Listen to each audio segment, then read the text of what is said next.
நீங்கள் பார்த்துக் கொண்டிருப்பது உங்கள் விஜய். ரணச்சோடு ராய். ரணனா யுத்த பூமி, சோடுனா விட்டவர், ராய்னா கண்ணன். ரணச்சோடு ராய், யுத்த பூமியை விட்டு பயந்து கோழையாக ஓடினவர். இதான் அந்த பெருமாளுக்கே பேர். நமக்கு தோணும் நம்ம ஏதாவது ஒரு தப்பு பண்ணியிருந்தா கூட அதை வெளியில் தெரியாத மறைச்சிப்போம். ஆனால் கண்ணனுக்கு பெருமை பாருங்க. பாண்டவர்களுக்கு தூத்தனா நடந்தார், பாண்டவ தூத்தன்னு பேர் வச்சுக்கிறார். வெண்ணையை திருடி கட்டுப்பட்டார், கட்டுப்பட்ட கண்ணன் தாமோதரன்னு பேரே வச்சுக்கிறார். அவர் பண்ணுற மோசமான காரியத்துக்கெல்லாம் சரித்திரம் எழுதி வால்மீகி வியாசரை பிடிக்கிறார். அவளை வச்சு நன்னா எழுத வைக்கிறார். எழுதிட்டு அதையே ஜகத்தில் பிரசித்தமாக்கி விட்றார். இதே நாம் திருடினா யாரான்னு பண்ணுவாளா? பிடிச்சின்னு போய் உள்ளே உட்காந்து வச்சு விட்றா. இதுதான் நமக்கு நடக்கிறது. ஆனால் அவர் திருடினா வியாசர் 1000 ஸ்லோகம் பாடுறார். நமக்கெல்லாம் ரொம்ப வருத்தமாக இருக்கும். நாங்கள் திருடினா ஒன்றும் பாட மாட்டேங்கிறார், அவர் திருடினா பாடுறார். அவர் தான், நாம தான். அதனால தான் அவர் திருடினா பாடுறா, நம்ம திருடினா பாட மாட்டேங்கிறா, பிடிச்சின்னு போடுறா. அப்போ காளையவரன் முச்சுகுந்தன் சரித்திரம் முடிந்தது. கண்ணன் பார்த்தார், இனி நாம் துவாரகைக்கே போடுவோம். இப்போ இருக்கிறது அகமதாபாத் பக்கத்தில். அப்படியே நேர மேற்கு நோக்கு போனேன்னா கோமதி துவாரகா வந்துடும். அதுதான் மேற்கு கடற்கரையினோட உச்சி முடிவு. பாரத தேசம் குஜராத் முடிகிற இடத்துல கோமதி துவாரகா. அங்கே போய் கடலரசனிடத்திலே பிரார்த்தித்து பெரிய இடத்தை கையகப்படுத்தி துவாரகா தேசத்தை நிர்மாணம் பண்ணினார். வடதிசை மதுரை, சாளக்கிராமம், வைகுந்தன் துவர யயோத்தி, இடமட வதரி இடவக உடைய எம் புருடோத்தமன் இருக்கைன்னு பெரியாழ்வாருடைய பாசம். துவாரகை நிர்மாணம் பண்ணப்பட்டது. கண்ணன் அங்கேயே ஆனந்தமாக வாழ்ந்திருந்த காலம். இனிமே ஒரு கல்யாணமாக நடக்க போகிறது. ருக்மிணி கல்யாணம் நடந்தது. அடுத்து ஜாம்பவதி பரிணயம் முடிந்தது. அடுத்தது சத்யபாமையோட கல்யாணம் பண்ணிண்டார். காலிந்திய கல்யாணம் பண்ணிண்டார். மித்ரவிந்தா, சத்யா, பத்ரா, லக்ஷ்மணா, மொத்தம் 8 பேர். அஷ்டமகிஷிகள்னு கேள்விப்பட்டிருப்பீள். ருக்மிணி, சத்யபாமா, ஜாம்பவதி, காலிந்தி, மித்ரவிந்தா, சத்யா, பத்ரா, லக்ஷ்மணா, இந்த 8 மகிஷிகளோட துவாரகையில் இன்றைக்கி நம்ம பெருமாளை சேவிச்சுக்கலாம். அதில் ருக்மிணி கல்யாணம் கடைசியில் விண்ணப்பம் பண்ணுறேன்னு சொல்லியிருக்கேன், அது அப்புறம் சொல்கிறேன். இப்போதைக்கு நாம் ஒரு குட்டி கதை பார்க்க போகிறோம். ஒன்று சமந்தகமணி உபாக்கியானம். அதனால தான் சத்யபாமியும் கல்யாணம் பண்ணார், ஜாம்பவதியும் கல்யாணம் பண்ணார். சத்ராஜித்துன்னு கண்ணனுக்கு ஒரு நண்பன். கண்ணன் ஒரு நாள் உட்காண்டிருக்குச்சே, அந்த சத்ராஜித் வரார். அவருக்கு சூரிய பகவான் பிரத்யக்ஷம். அதனால் அவனிடத்துலேருந்து ஒரு பெரிய பதக்கம், ஒரு ரத்னஹாரம், ஒரு மணி, செமந்தக மணி. அந்த மணி அவர் வாங்கி கழுத்தில் பண்ணி போட்டுருக்கார். அதோடு வந்தால் சூரிய தேவனே நடந்து வராப்பில் இருக்குமா. ஊர் மக்கள் எல்லாம் சூரியன் வரார்னா நம்ம நண்பன் சத்ராஜித் வரான், அவனை பார்த்து நினைக்காதீங்க. ஒரு கண்ணன் அவனோட ரொம்ப ஆனந்தமாக இருந்திருந்தார். ஒரு தடவை சத்ராஜித்தின் இடத்துல அந்த செமந்தகத்தை எனக்கு தெரியா, நான் கொஞ்சம் பார்த்துட்டு தரேன்னார். கொடுத்துருக்கலாம் இல்லையோ. அவன் தரமாட்டேன்னு மறுத்துட்டான். சரி விட்டுட்டார், என்னமோ இல்லைன்னு சொல்லிட்டான்னு விட்டுட்டார். சத்ராஜித்துக்கு ஒரு தம்பி. அந்த தம்பி அண்ணாவிடத்துலேருந்து செமந்தகமணி வாங்கி கழுத்தில் போட்டுண்டு குதிரையில இருந்து வேட்டையாடி போகிறச்சே குதிரையும் கொண்டுடுத்து தம்பியும் கொண்டுடுத்து ஒரு சிங்கம். அந்த சிங்கம் செமந்தகத்தை தூக்கிட்டு போய் எங்கேயோ காட்டில் போட்டு படுத்து. அங்கே வந்து ஒரு கரடி செமந்தகமணியை தூக்கிட்டு போய் ஒரு குகைக்குள்ளே வச்சது. குகையில் தொட்டில் ஒரு சிறு பெண் குழந்தை படுத்து தூங்குறது. அதுக்கு கிலுகிலுக்க கட்டி வைக்கிற மாதிரி செமந்தகமணியை கரடி கட்டி வச்சுடுச்சு. இது ஒரு பக்கம். ஊரில் என்ன அபவாதம் வந்துடுத்து, சத்ராஜித்தின் இடத்துல கண்ணன் தான் செமந்தகமணியை கேட்டார், கொடுக்க மாட்டேன்னு சொல்லவே கண்ணன் தான் இந்த மாதிரி தம்பியை கூட்டின்னு போய் கொன்னுட்டார், இவர் தான் திருடி விட்டார்னு அபவாதம். கண்ணனுக்கு ரொம்ப வருத்தம். ஏதோ 5 வயசில் வேடிக்கைக்காக நான் திருடி இருந்தேன்னா அதுக்குன்னு இத்தனை வயசு கழிச்சு சமந்தகமணியாக திருட போகிறேன், எப்படியாவது அபவாதத்தை தவிர்க்கணும்னுட்டு காட்டுக்கு போனார். தேடின்னு போனால் கரடி குகை வந்தது. குழந்தையை பார்த்தார், பெண் குழந்தையா உருவெடுத்திருந்தது. கரடியோட சண்டையிட்டு செமந்தகமணியை வாங்க போகிறார். சண்டை ரொம்ப நாள் நடந்தது. மணி ஹேதோரிக பிராப்தா வயம் ரிக்ஷபதே பிலம் இத்யுக்த ஸ்வாம் துகிதரம் கன்யாம் ஜாம்பவதீம் முதா அர்ஹணார்த்தம் சமணினா கிருஷ்ணாய உபஜகாரஹ. வெகு நாட்கள் சண்டை நடந்தது. கரடி வேறு யாருமல்ல, ஜாம்பவான் தான் கரடி. ஜாம்பவானுடைய பெண்ணுக்கு ஜாம்பவத்தின்னு பேர். கரடி ரொம்ப கண்ணனோட சண்டை போடுறது, ஆனால் என்னமோ அடிக்க முடியல. ஜாம்பவான் நினச்சிக்கிறார், எப்பேற்பட்டவாள்லாம் நம்ம ஜெயிச்சிருக்கோம், இந்த சின்ன பிள்ளையை ஜெயிக்க முடியலையேன்னா ஒன்றுமில்லை, ராமனே பிறந்திருக்கிறபடியால் சண்டை போடுறதுக்கு அவருக்கு மனசே வரல, அடிக்கிறதுக்கு உள்ளமே இல்லை. அப்புறம் தான் 2 பேரும் ஒத்தருக்கொத்தர் இன்னார்னு புரிந்து கொள்ள தம் பெண்ணான ஜாம்பவதியே கண்ணனுக்கு கல்யாணம் பண்ணி கொடுத்தார். இன்றைக்கும் திருத்தங்கல், சிவகாசிக்கு பக்கத்தில் திருத்தங்கல்னு ஊர் கேள்விப்பட்டிருக்கோம் இல்லையோ, தங்காலமலைன்னு சொல்லுவா. அங்கே ஜாம்பவதியோட கண்ணனம் பெருமான் இன்றைக்கும் சேவை சாதிக்கிறார். 108 திவ்யதேசங்களுக்குள்ளே திருத்தங்கல ஒரு முக்கியமான திவ்யதேசம். 5 கருட சேவை ஸ்ரீவில்லிபுத்தூரில் நடக்கும். ஆண்டாளுடைய திருவாடி பூர்வ உற்சவத்தில் 5ஆம் உற்சவத்தன்னைக்கு 5 கருட சேவை. அதில் திருக்கங்கல் பெருமாள் வந்து ஒரு கருட சேவை உற்சவம் நடக்கிறது. ஆனால் சேவிக்காதவா இருந்தால் சேவிங்கோ. பல கருட சேவைகள் சேர்த்து பிரம்மோற்சவத்தில் நடக்கும். நம்மாழ்வார் திருநெல்வேலிக்கு பக்கத்தில் ஆழ்வார் திருநகரி, அங்கே போனீங்கன்னா 9 கருட சேவை. திருநாங்கூர் திருவங்கியாழ்வார் திருநகிர்த்தி பக்கத்தில் அங்கே 11 கருட சேவை. ஆண்டாள் ஸ்ரீவில்லிபுத்தூர் அங்கே 5 கருட சேவை. ராத்திரி முழுக்க நடக்கும். திருத்தங்கலுக்காக சொல்ல வந்தேன். அங்கே தான் ஜாம்பவதியோடு இருக்கார் பெருமாள். சரி, செவந்த கமணி எடுத்துக்கொண்டு திரும்ப நாட்டுக்கு வந்தார்.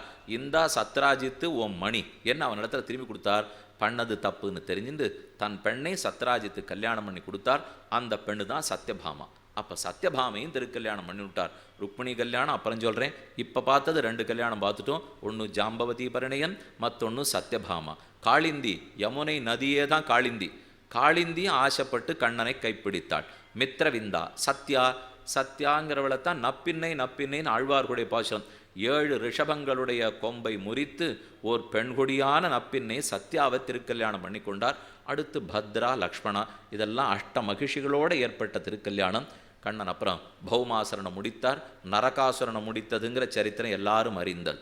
பாணாசுரனை முடித்து அவனுடைய 998 கைகளை அறுத்து தன் பேரன் அனிருத்தைக்கு உஷாதேவியோட கல்யாணம் பண்ணி வச்சார். அந்த சரித்திரமும் கேள்வி பண்ணியிருப்பீர்கள். இனி அடுத்தது நாம் பார்க்க வேண்டியது ரொம்ப முக்கியமான சரித்திரம். சுதாமா உபாக்கியானம் குச்சேல சரித்திரம்.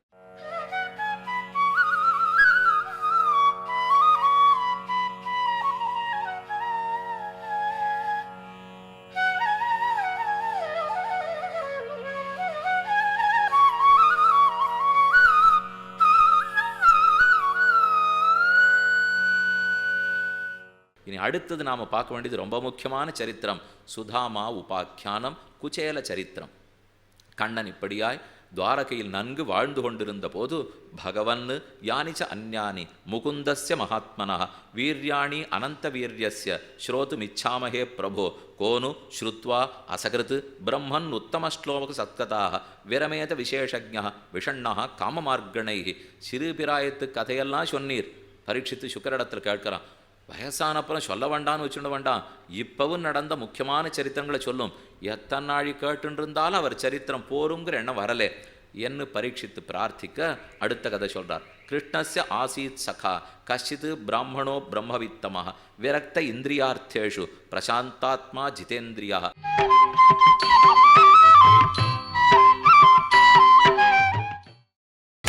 நீங்கள் பார்த்துக் கொண்டிருப்பது உங்கள் விஜய்.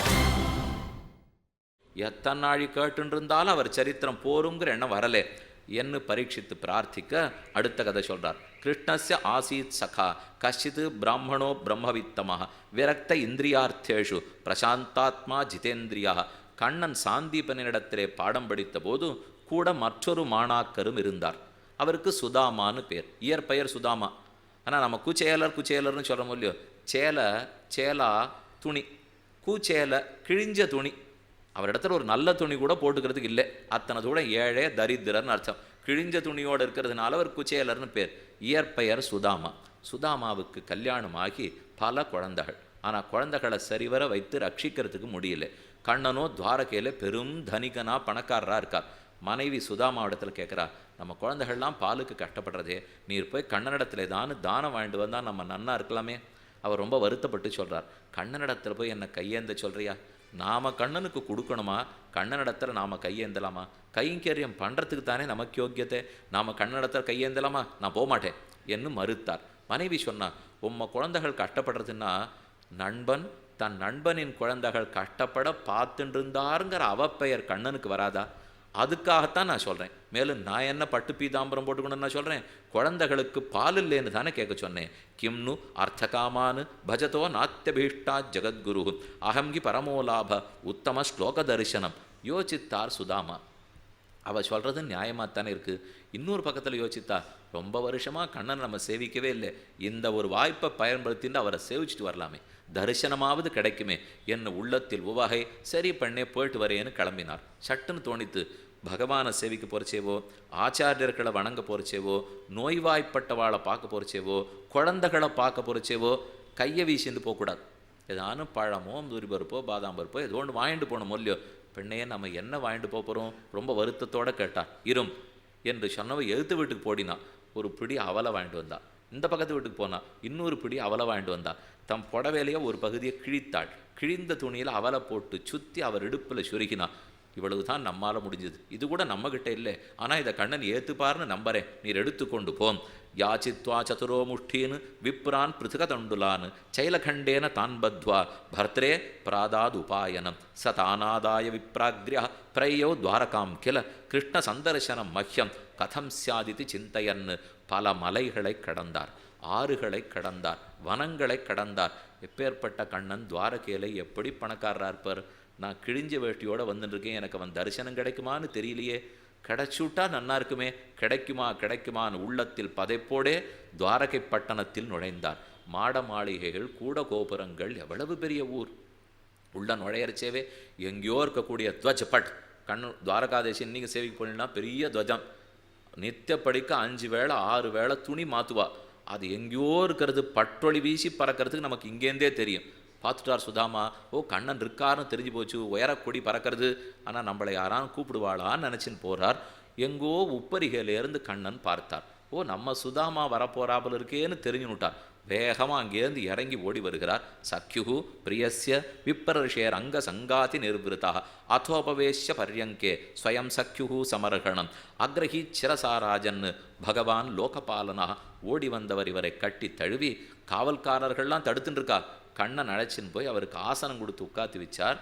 அவருக்கு வேண்டிய ஆர்க்கியம் பாத்தியம் ஆச்சமனியம் எல்லாம் சமர்ப்பித்தார். தண்ணீர் கொடுத்தார், வெந்நீர் கொடுத்தார், பழம் கொடுத்தார்.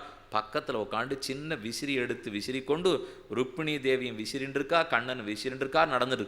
பார்த்த எல்லாருக்கும் ஆச்சரியம். யார் மகாலட்சுமி விசிறுவளா, ஸ்ரீமன் நாராயணன் விசிறுவனா?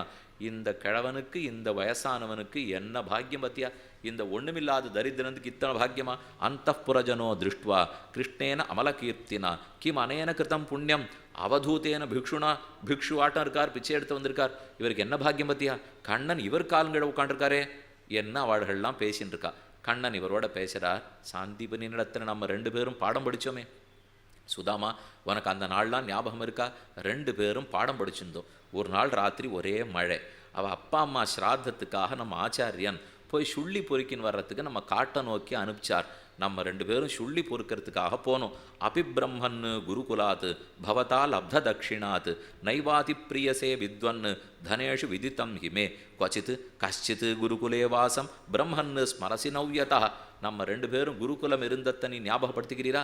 அன்றைக்கி ராத்திரி மழை, நாம் எல்லாம் குச்சியை பொறிக்கின்றோம், காய்கறி எல்லாத்தையும் எடுத்துட்டோம். ஆனால் மழை வந்துவிட்டதுனால திரும்ப வீட்டுக்கு வர முடியல, காட்டில் சிக்கினுட்டோம். ராத்திரி முழுக்க காட்டிலேயே உட்காண்டிருந்தோம். பகல் காலங்கத்தால் 4 மணி 4:30 மணிக்கு குருவுக்கு ஒரே வருத்தம். குழந்தைகளை அனுப்பிச்சோமே, ராத்திரி முழுக்க திரும்பி வரலையே, என்னாச்சோ, மழையில் சிக்கினுட்டாலோ என்னமோ என்ன நம்மளை தேடின்னு வந்தார். நம்ம வடவடத்துண்டு குளிரில் உட்காண்டிருந்தோம். குழந்தைகளே, என்னால் தானே இத்தனை பாடு, எனக்கு தானே நீங்கள் கைங்கரியம் பண்ணீர்கள், இப்போ நான் ஆசீர்வாதம் பண்ணுறேன். எனக்காக இவ்வளவு வருத்தந்த பொறுத்திருந்த உங்கள் நீங்கள் 2 பேரும் வாழ்க்கையில் சௌக்கியமாக இருப்பீர்கள், எல்லா செல்வத்தோடையும் நிறைஞ்சிருப்பீர்கள். என்ன அந்த ஆச்சாரியர் நமக்கு அன்றைக்கி ஆசீர்வாதம் பண்ணாரோ இல்லையோ? ஏ சுதாமா, அதனால தானே நாம் இன்றைக்கி 2 பேரும் நன்னா இருக்கோம் என்று கண்ணன் அவரிடத்துல சொல்கிறார். சுதாமா கேட்டுக்கிறார். கொஞ்சம் நஞ்சம் கேட்கணுங்கிற எண்ணமும் விட்டே போடுது. என்ன இந்த வார்த்தை சொன்ன பிறகு யாரானு கேட்கறதுக்கு வாய் எடுக்க முடியுமா? அன்றைக்கி இப்போ இவர் போய் கேட்டார்னா என்ன அர்த்தம்? இல்லை கண்ணனே, நான் அந்த மாதிரி இல்லை அப்படின்னு சொல்லப்போனால் அப்போ ஆச்சாரியனுக்கு பெருமையே இல்லைன்னு ஆகிடும். அதனால் சொல்கிறது இவருக்கு உள்ளம் போல. நல்ல வேலை, அசட்டுத்தனமாக இத்தனை நாடி நம்ம கேட்காது இருந்துட்டோம். கண்ணன் நம்மளை பற்றி எவ்வளோ உயர்ந்த எண்ணம் வச்சுருக்கார். கண்ணன் மேலே பேசுகிறார். அன்னிலேருந்தே, பாடம் படிக்கிற அன்னிலேருந்தே உனக்கு செல்வத்தில் ஆசையே கிடையாதே, நீ இன்றைக்கும் அப்படித்தானே இருக்கே, பரம வைராக்கியத்தோடு இருக்க இல்லையா? என்ன ஒருத்தருக்கொத்தர் பேசிண்டு அபினஹா ஸ்மரியதே பிரம்மன் விருத்தம் நிவசதாம் குரோ அஹோ ஹே புத்திரகா யூயம் அஸ்மதர்த்தே அதிதுக்கிதாக ஆத்மாவை பிராணினாம் பிரேஷ்டா தம் அநாதிருத்தியம் அத்பராக ஏததேவஹி சச்சிஷ்யைஹி கர்த்தவியம் துரிநிஷ்கிருதம் துஷ்டோஹம் போ திஜஸ்ரேஷ்டாக சத்யா சந்து மனோரதாக. அவர் ஆசீர்வாதம் பண்ணுறார் குரு. சத்யா சந்து மனோரதாக, நீங்கள் ஆசைப்பட்டதெல்லாம் உங்களுக்கு நடக்கட்டும்னு ஆசீர்வாதம். அதனால தானே நாம் அண்ணா இருக்கோம்னார். இவர் வாயே திறக்கலே. அன்னைக்கு முழுக்க கண்ணனோட கழித்தார். விடை பெற்றுக்கொண்டு கண்ணா நான் போயிட்டு வரேன் என்று சொல்லிட்டு ஊரை நோக்கி புறப்பட்டார். ச இத்தம் திஜமுக்கேன சகசங்கதையன் ஹரி கிம் உபானீயம் ஆனீதம் பிரம்மன்மே பகவதா கிருதாத். வந்தீர், புறப்பட்டு போறீரே, என்னை பார்க்க வந்ததுக்கு ஒன்றும் கொண்டு வரல, உபகாரம் ஒன்றும் எடுத்துன்னு வரலையா என்று கண்ணன் கேட்டார். கவலையோட வெட்கத்தோட அவர் கண்ணு இடுப்பில் முடிஞ்சிருந்த சுருக்கு பையை நோக்கி போச்சு.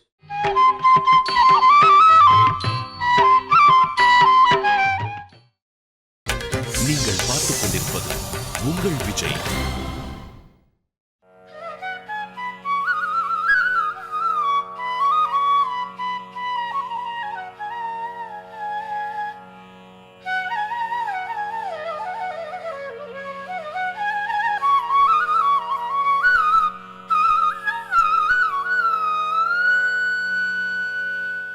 திருடன் நம்ம வீட்டுக்கு வந்தார்னா சாவி எங்கேயோ கொடுன்னுவார். சாவியில் எனக்கு தெரியாதுன்னு எங்கே மாட்டியிருக்கோமோ கண்ணு அங்கே போயிடும்.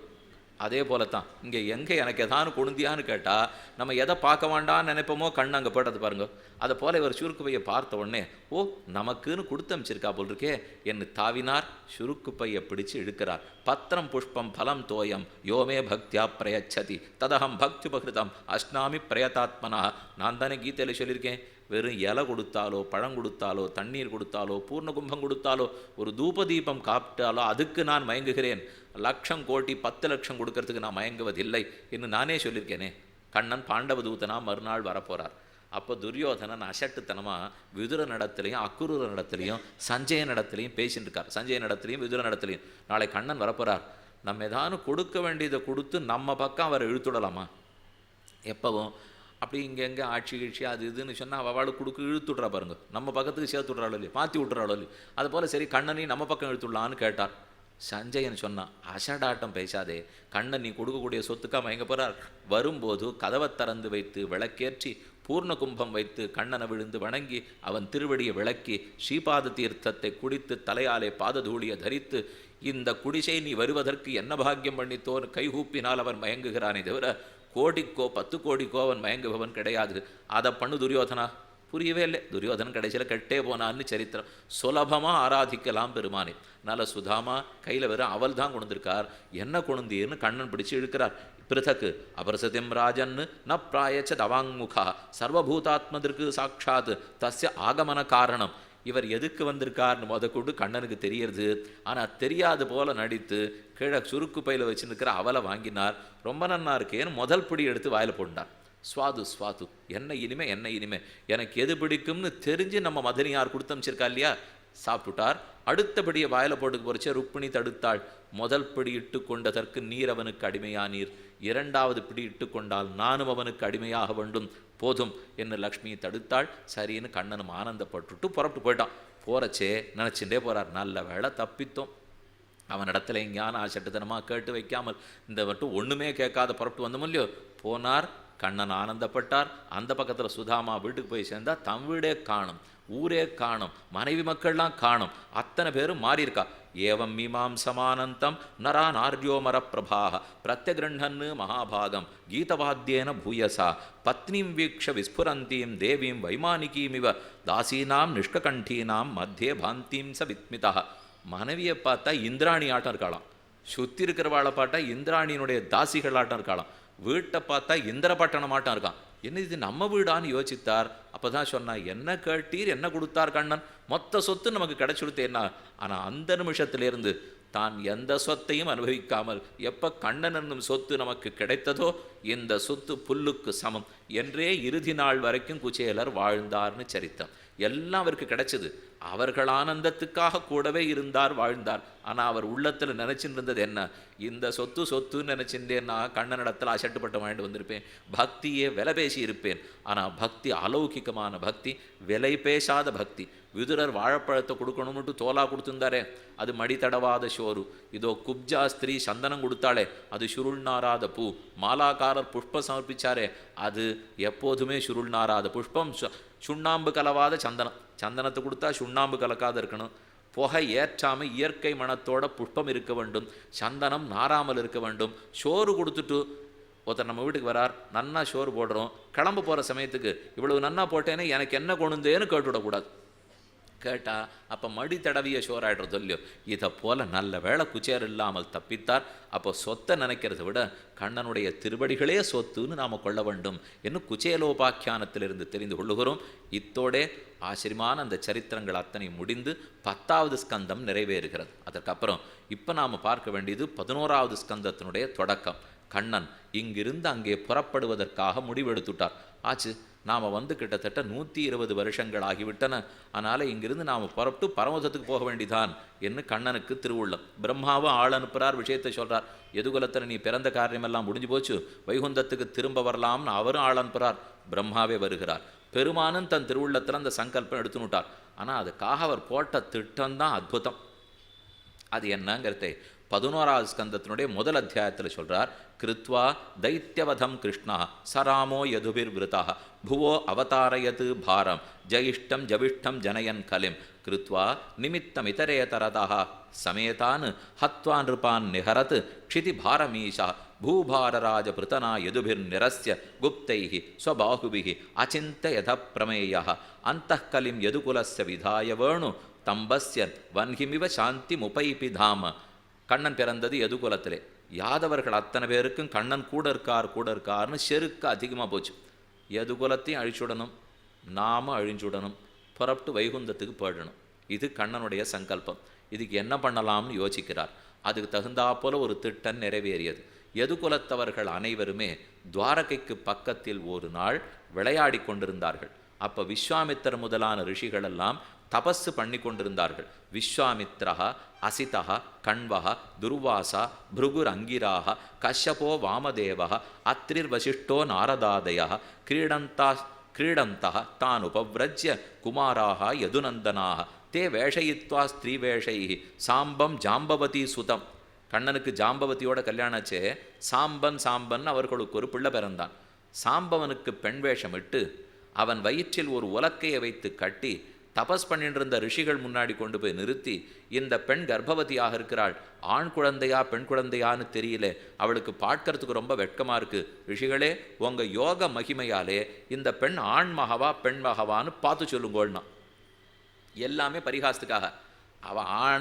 அவள் வந்து பெண்ணே இல்லை, ஆண் வேணும்னு உலக்கையை வச்சு கட்டுவிட்டு இதை போல போய் கேட்டா விஸ்வாமித்திரருக்கெல்லாம் உண்மை தெரிஞ்சு போச்சு. கோவம் வந்துருத்து. பிரஷ்டும் விலஜ்ஜதி சாட்சாத் பிரப்ரூத அமோக தரிசனாக தச்ருத்வாதே அதிசந்திரஸ்தாக விமிச்ச சகசோதரம் சாம்பஸ்ய ததுஸ்தஸ்மின்னு முசலம் கல் வஸ்மயம். பார்த்து விஸ்வாமித்திரர் கோவம் வந்து சொன்னார், என்ன பிள்ளையா பொண்ணா தானே கேட்டீள், இந்த பெண்ணுக்கு முசலம் பிறக்க போகிறதுன்னார், உலக்கை கொழுந்து பிறக்க போகிறதுன்னார். ஏன்னா உள்ளுக்குள்ளே உலக்கை இருக்குன்னு அவருக்கு தெரிஞ்சுது. உலக்க பிறக்க போகிறதுன்னார். நிஜத்திலேயே ஒரு உலக்கையை பிரசவிச்சு விட்டான அந்த ஆண். அவன் சாம்பனாக இருந்தால் கூட உலக்கையே பிறந்தது.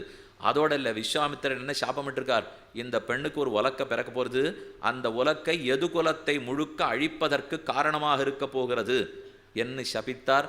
உலக்கை கையில் எடுத்துன்னு என்ன பண்ணுறதுன்னு தெரியல, நேர அரசனிடத்தில் ஓடுறா. உடனே அரசன் ஆணையிட்டார், இந்த உலக்கை இருந்ததுன்னா தான் நம்ம எல்லாரையும் கொல்ல போகிறது, இதை மொத்தம் சூரணமாக பொடி பொடியாக ஆக்குங்கோ, கொண்டு போய் சமுத்திரத்தில் போட்டுவிடுங்கன்னார்.